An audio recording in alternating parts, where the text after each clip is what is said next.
Hello and welcome to my channel where I share the stories of two young witches, Matilda and Josephine, in my artwork, in my sketching, in any way that I see fit. So last year I lost all inspiration to paint or draw. I didn't publish any videos on YouTube for 6 months and I tried many things to get inspired, and then I found this really amazing pond and it had this gorgeous green layer to it on the top and it just looked so witchy, and you think that this would be it. You'd think I'd be able to get loads of stuff from this, and I walked around for about an hour taking photographs, videos, and I just looked at it and it just wasn't doing anything for me. I also found this really gorgeous little puddle under this tree, and I thought, yeah, I could make this into like a little watering hole for Matilda and Josephine. They've got all that lovely ivy growing up the side. You could maybe put some windows and stuff in there. But it wasn't until I was cooking dinner and I found these, and I just found this really gorgeous purple carrot, and all of a sudden my inspiration was flowing.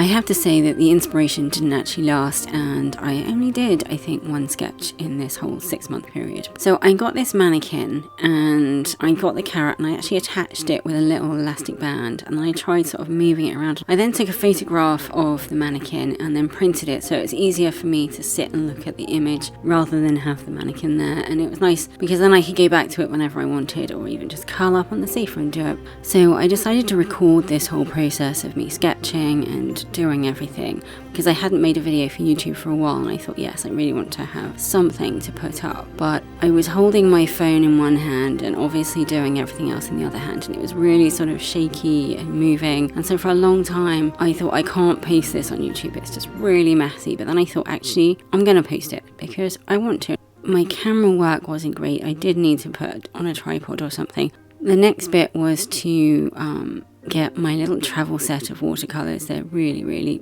wonderful, and I love how messy they look. I just used watercolour and pen for this. It was really nice just to have this free sketching time, which I'm doing a lot more of now, which is why I'm doing the art journaling, is to just be able to sketch and not think about the exact perfect details and making sure everything is nice like I try and do in my paintings. I was going to make this a time lapse and just have some music and make it very nice at the end of the video, but because there was so much movement in the phone, me moving it around as I was painting, it looked like it was all over the place and it was quite annoying to watch. So I thought I'd leave it as real time. It's not actually that long. I've cut out obviously quite a lot of it. But yeah, this is the painting set to music. Thank you for watching, and do leave a like and a comment, and I will see you next time.